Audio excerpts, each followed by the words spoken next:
बोलो 1.5 किलो और काट रोट के बना के बोलो 800 रुपया लगा लड़ाई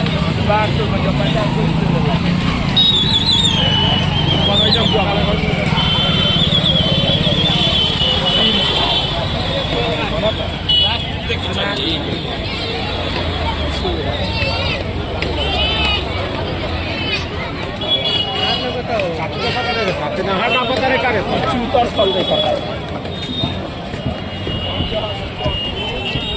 का